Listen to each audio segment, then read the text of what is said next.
Amis chers internautes de Seneweb TV, bonsoir. Ravi de vous retrouver dans votre entretien spécial dédié à nos partenaires. Nous sommes avec Sokhna Ka, fondatrice de l'agence d'utilité publique Babybox Africa. Bonsoir Sokhna et merci pour votre disponibilité. Bonsoir Adama, merci de m'accueillir chez Seneweb. Alors, nous allons parler de l'agence d'utilité publique BBA, Babybox Africa. Vous avez présenté récemment un rapport d'activité de cette agence de 2017 à 2024 au Sénégal.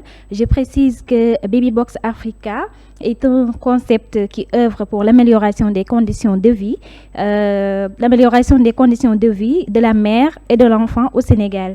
Est-ce que vous pouvez nous en dire plus par rapport à cette agence que vous avez fondée? Merci beaucoup Adama. De prime abord, je vous remercie de m'accueillir et je suis très contente de faire partie de ces partenaires qui ont la chance de passer sur Seneweb. Tout le plaisir est pour nous. Donc Babybox Africa, c'est une agence dite d'utilité publique. Donc c'est une agence qui va venir se positionner comme complémentaire aux actions politiques, aux actions d'État qui sont faites pour l'accompagnement des cibles défavorisées et des cibles en zone rurale. Donc on va œuvrer sur les secteurs de la mortalité maternelle et néonatale. Donc on va beaucoup lutter contre la mortalité maternelle et néonatale. Mais on va également accompagner ce qu'on appelle un peu ces cibles de jeunes filles défavorisées dans la gestion de l'hygiène menstruelle. Alors, Babybox Africa intervient au Sénégal depuis quand et en quoi consiste exactement sa mission? Alors, on est présent sur le Sénégal depuis 2017. On avait comme ambition d'être présent sur toute l'Afrique de l'Ouest. Aujourd'hui, on a débuté par le Sénégal. Pour nous, c'est très important de débuter aujourd'hui sur le Sénégal, déjà parce qu'on est sénégalais.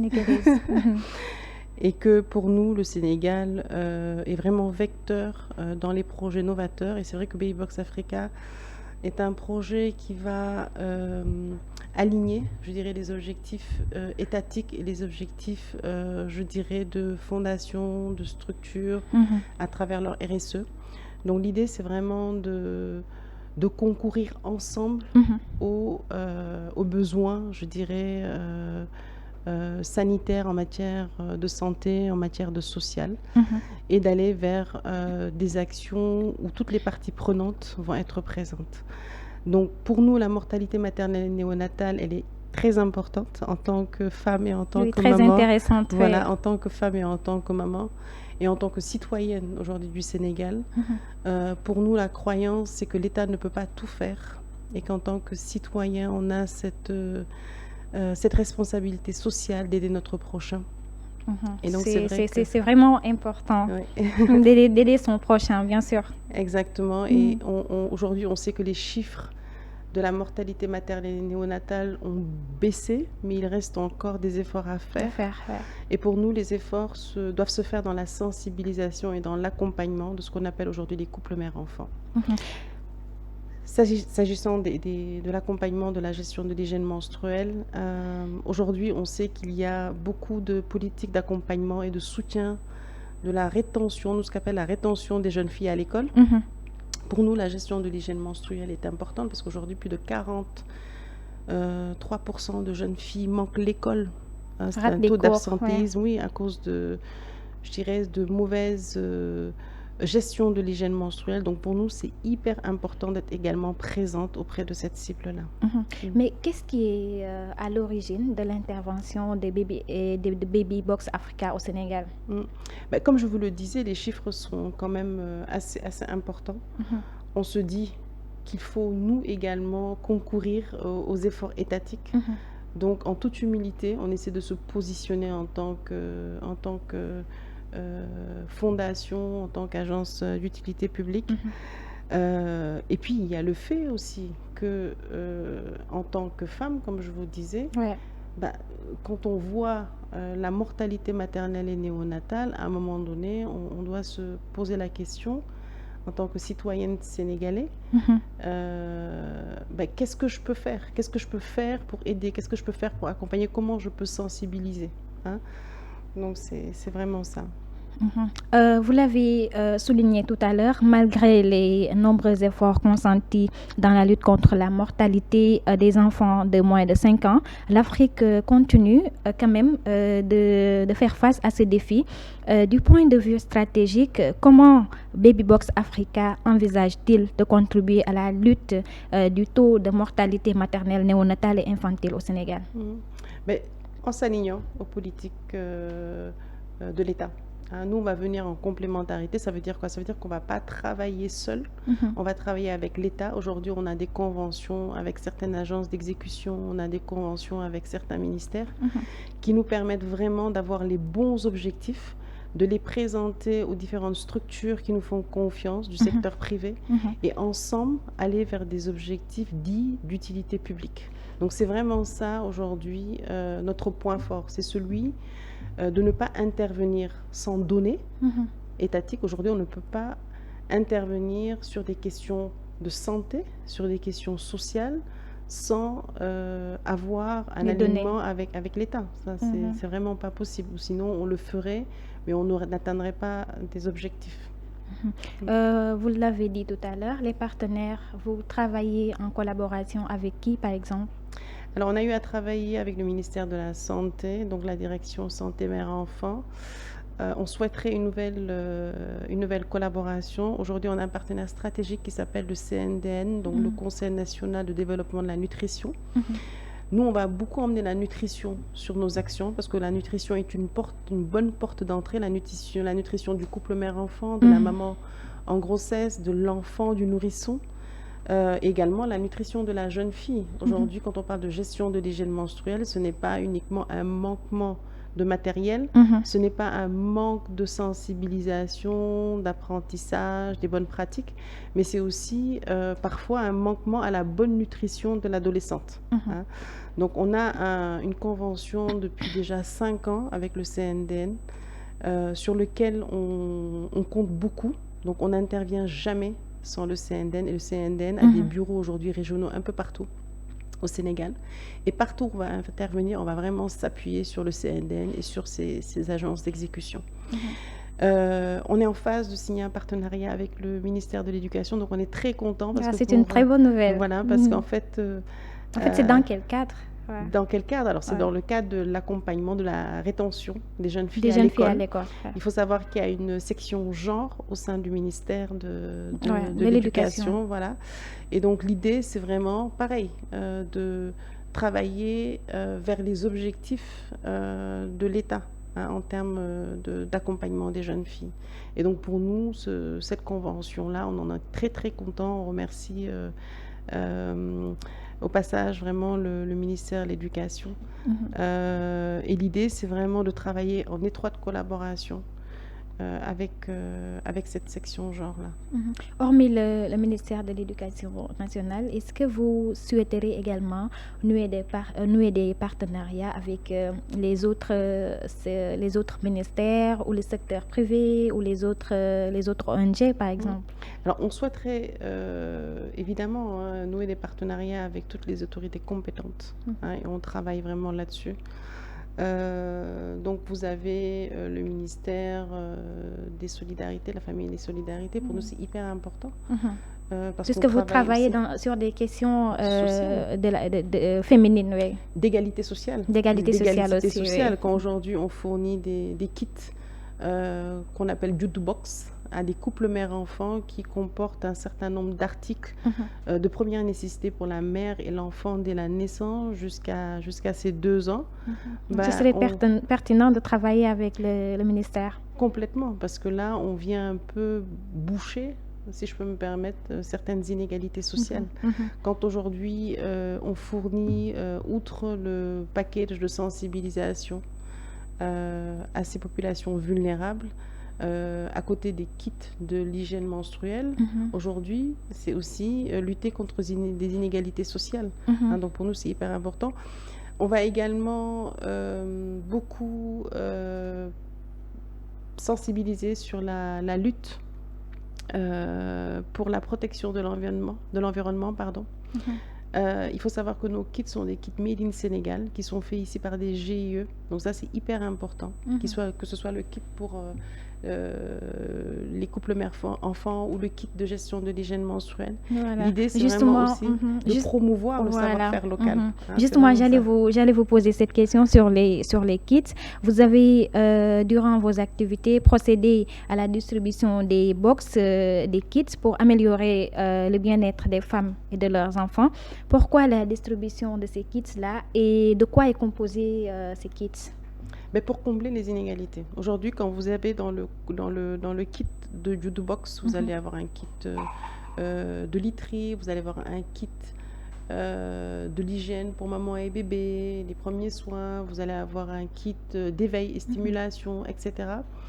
Bah, ce sont des kits qu'on va nous offrir à la maman, mais après un long parcours, je dirais, de sensibilisation, d'ateliers qu'elle doit valider sur l'hygiène de maman et bébé, sur le respect du calendrier vaccinal, sur l'enregistrement à la naissance, sur la protection de l'environnement. Donc pour nous, c'est hyper important de gratifier, entre guillemets, je dirais l'acceptation. C'est vraiment une condition, c'est l'acceptation vraiment à être présent sur tous ces ateliers, du début de la grossesse jusqu'à la naissance de bébé, et je dirais même jusqu'à ses 2 ans, ce qu'on appelle un peu les 1000 jours. Pour le kit de la jeune fille, donc vous allez avoir des serviettes hygiéniques lavables. Pour nous, c'est important, même si on sait qu'aujourd'hui, même si on sait aujourd'hui que il n'y a pas toujours des accès à l'eau. En tout cas, pour nous, c'est hyper important de donner des kits de serviettes hygiéniques lavables, tout simplement pour le respect de l'environnement. La réutilisation. La réutilisation, bien évidemment. Le respect de l'environnement. Aujourd'hui, il y a un gros problème sur la destruction de ces serviettes hygiéniques lavables. On l'a vu dans des zones où on a eu à intervenir, où ils perdaient leurs bêtes à cause de ces serviettes hygiéniques lavables qui étaient jetées vraiment dans l'environnement. Et donc pareil, là-dessus aussi, on va délivrer un certain package de sensibilisation sur la bonne hygiène de la gestion menstruelle, sur l'introduction au leadership féminin. Pour nous, c'est hyper important. C'est hyper important. Voilà, on va également former des pairs pour le suivi des jeunes filles, et tout ça en collaboration vraiment avec l'État. On n'intervient pas dans n'importe quelle région, on n'intervient pas dans n'importe quel établissement, on intervient vraiment en collaboration avec les autorités, avec les collectivités locales, etc. Et avez-vous formé des relais dans ce cadre-là pour assurer la continuité de cette campagne de communication? Mais c'est notre première action quand on sensibilise. C'est-à-dire que quand on arrive sur un projet, notre première cible qui bénéficie vraiment de nos sensibilisations, ce sont les relais communautaires. Les Bayénougor, les relais communautaires sont des acteurs incontournables dans ces zones-là. Donc pour nous, c'est hyper important de faire un suivi, quand bien même il y a un suivi évaluation de nos activités, et bien il y a un suivi qui est fait pendant le programme par ces relais communautaires. Donc c'est hyper important aussi. Alors, quels sont les zones que vous avez sillonnées dans le cadre de vos activités, et pourquoi vous avez ciblé ces localités-là? Alors, on a fait la zone du Nord. Je m'appelle K, donc forcément, on a fait la zone du Nord. On a fait également la zone de la région de Diourbel, on a fait la région de Kolda, on a fait la région de Dakar. On oublie souvent Dakar. Il faut savoir que dans la région de Dakar, il y a des zones comme Kermassar, etc., qui sont des zones avec des besoins. On a tendance à les oublier, on va très très loin. Or, il y a des gros besoins en termes d'accompagnement de santé maternelle et néonatale et de soutien à la gestion de l'hygiène menstruelle. Ce qui nous a plu dernièrement, c'est d'intervenir sur Thiénaba, sur un établissement franco-arabe. Voilà, donc c'était très intéressant d'être en interaction, parce qu'à côté des sensibilisations qu'on va faire, on va mettre en place des cadres d'échange sur le sujet de l'hygiène menstruelle, sans tabou, parce que c'est souvent la honte qui est ressentie lors de l'hygiène menstruelle. Et donc, Généralement, ce sont des sujets tabous hein, qu'on ne discute pas. Il serait pertinent aussi de sensibiliser sur ce point. malheureusement. Et donc, c'est vrai qu'on établit, on met en place des cadres d'échange qui permettent vraiment aux jeunes filles de poser le sujet, de poser leurs besoins, de poser leurs peurs, etc. Et il était tellement intéressant pour nous d'échanger avec cette cible-là, donc d'écoles issues Il faut casser des tabous. Exactement, Ouais. d'établissements francs. Alors, y a-t-il des conditions également à respecter pour être bénéficiaire de vos kits?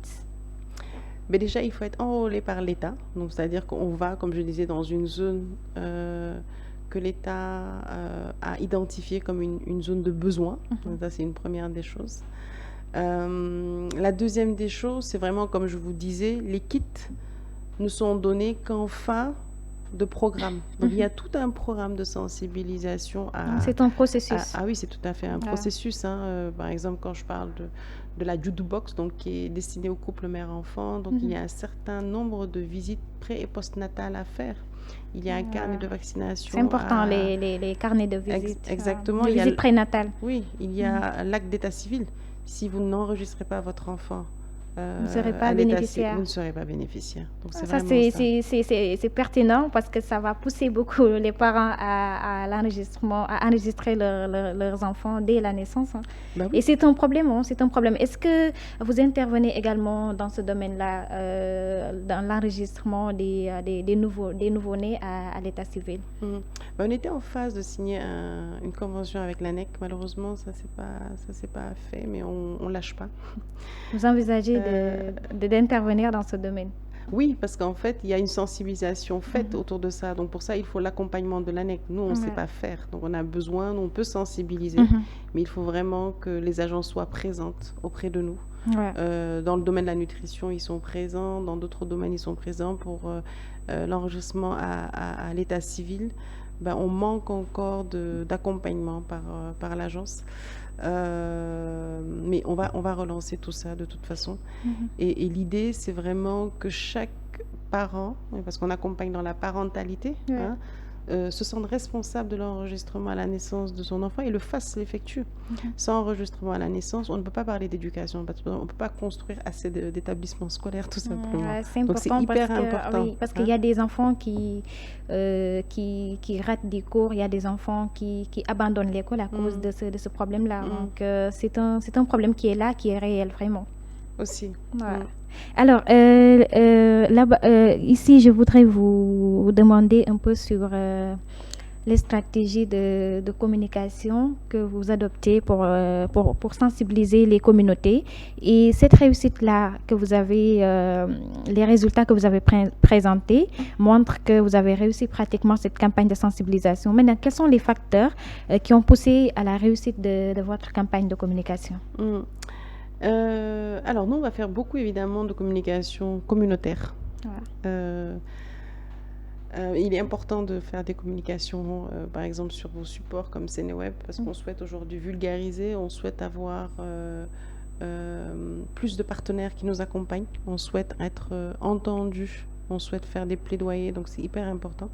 Mais c'est vrai qu'on va beaucoup s'appuyer, je dirais, sur une communication communautaire et puis également on va s'appuyer, comme je vous disais, sur les partenaires avec lesquels on travaille. Donc on va faire une communication vraiment parallèle. Et comme je vous disais, on n'a pas besoin de communiquer sur... Aujourd'hui, on n'est pas à l'échelle nationale. Donc, on n'a pas besoin de communiquer en disant si vous respectez, si vous... On voudrait en arriver là, que finalement, qu'on ait un grand nombre de bénéficiaires de nos programmes. Donc aujourd'hui, on va communiquer via nos partenaires, qu'ils soient étatiques ou qu'ils soient privés. L'idée, c'est vraiment qu'ensemble, on ait des objectifs alignés en termes de communication. C'est important, surtout en termes de communication. Alors, vous avez également mentionné tout à l'heure que vous intervenez également dans la gestion de l'hygiène menstruelle. Est-ce que vous souhaitez renforcer votre collaboration aujourd'hui avec le ministère de l'Éducation, vous l'avez dit, mais le ministère, par exemple, des solidarités et de la famille et des solidarités? Bien évidemment, je ne peux pas vous dire non. Je pense que l'objectif de ma présence est là. Ouais. C'est vraiment de faire un appel, vraiment un accompagnement de nos projets. C'est dans ce cadre-là qu'on va mettre en place un gala caritatif d'ici quelques temps, histoire de réunir en tout cas les parties prenantes de nos causes et de faire une vulgarisation de nos programmes. Ouais. On est en train d'y travailler. Je pense que cette première convention-là avec le ministère de l'Éducation ouvrira beaucoup de portes et on a bon espoir qu'on pourra développer d'autres partenaires avec les autorités. Concernant également le secteur privé, c'est un grand appel qu'on fait. On a déjà travaillé avec beaucoup de fondations, dont la fondation Sonatel, Duport, l'ONAS, qu'on remercie à nouveau, sans compter des RSE du secteur privé qui nous ont fait confiance et qui, de par vraiment leur participation à nos projets, ont voulu s'aligner aux objectifs étatiques. Et ça, c'est vraiment tout à leur honneur. Durant le déroulement de vos activités dans le cadre de la gestion de l'hygiène menstruelle, est-ce qu'il y a des anecdotes qui vous ont marqué dans ce cadre-là? Des anecdotes, non. Mais vous savez, c'est toujours une richesse et un plaisir de contribuer. On a aujourd'hui ce que les autres n'ont pas. C'est-à-dire un cadre, un environnement où on peut se soigner, où on peut subvenir à nos besoins et à ceux de nos enfants. Et je vous assure que lors de certaines campagnes, on a été extrêmement touchés par, je dirais, l'environnement dans lequel vivent les gens. Et donc, pour nous, il est hors de question aujourd'hui qu'une femme mette au monde un enfant et n'ait même pas un pagne pour le recouvrir. Ça vraiment, et c'est vraiment une Ça vous vérité. a choqué? Exactement. Donc, on est enrichi à chaque fois à la suite de nos campagnes. On fait très attention aussi parce qu'on va être très aligné encore, je dirais, aux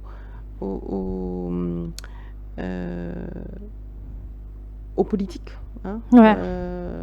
et aux projets étatiques en matière de santé, en matière de social. Et on fait vraiment valider nos contenus en termes de sensibilisation aux différentes autorités. Alors, pour finir, on va parler des perspectives. Quels sont les prochains projets ou activités de Baby Box Africa au Sénégal? Nous, on aimerait passer à l'échelle nationale. Oui, pourquoi pas? Je n'oserais pas. Alors aujourd'hui, je n'oserais pas, je dirais, partager un chiffre. Bien évidemment qu'on a des chiffres, on cible. Aujourd'hui, on se dit, voilà, si on a 100 000 d'ici 2027, si on a 100 000 distributions de kits Youthbox, on serait content.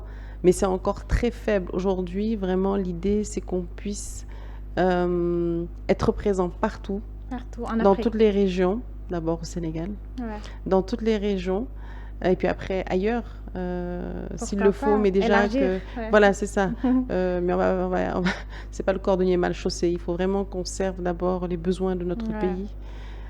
Et vraiment, là, je fais appel un peu à tout le monde. Je fais appel à l'État, je fais appel au secteur privé, je fais appel aussi aux donateurs. Il est hyper important que chacun d'entre nous concourt vraiment à ces objectifs en matière de santé et de social. Vous avez évoqué tout à l'heure de votre gala aussi. Est-ce que vous pouvez y revenir? Oui. Alors, on a décidé enfin de communiquer, de vulgariser sur nos actions. Pour le moment, c'est vrai que c'est comment dirais-je, on agissait, je dirais, en silence. L'idée n'est pas de communiquer sur ce qu'on fait, mais plutôt d'agir. C'était vraiment ça notre croyance. Aujourd'hui, on sait qu'il faut communiquer, il faut vulgariser, il faut se faire connaître. Il y a des gens qui ne nous connaissent pas, il y en a certains qui nous connaissent, il y a des structures, etc. Donc, l'idée, c'est vraiment d'organiser ce gala avec deux objectifs. La première, évidemment, c'est une collecte de fonds. Collecte de fonds. Voilà, une collecte de fonds pour nos campagnes prochaines. Et la deuxième, c'est vraiment honorer ces partenaires qui nous ont fait confiance jusqu'à maintenant. Et je dirais pouvoir rassembler dans le même cadre des acteurs du secteur public, des acteurs du secteur privé, et être transparent vraiment dans nos actions et dans notre ambition, hein, et mettre en confiance, en tout cas, ceux qui souhaiteraient être nos futurs partenaires. Et c'est quand l'événement? L'événement se tiendra quand exactement? Alors, au mois de novembre, le 22 novembre, Inch'Allah. En tout cas, c'est ce qu'on souhaite. On travaille pour. Et pour préparer l'année 2026 aussi? Et pour préparer, avec d'autres projets? Oui, 26, 27, 28. Hein, on part vraiment sur 3 ans de projets, en perspective. Alors, Sokhna Sophie, un plaisir de partager ce plateau avec vous. Merci beaucoup et plein de succès dans votre mission noble à la fois sociale. Merci Adama. Merci à l'équipe technique pour la réalisation de cet entretien. Rendez-vous prochainement, Inch'Allah.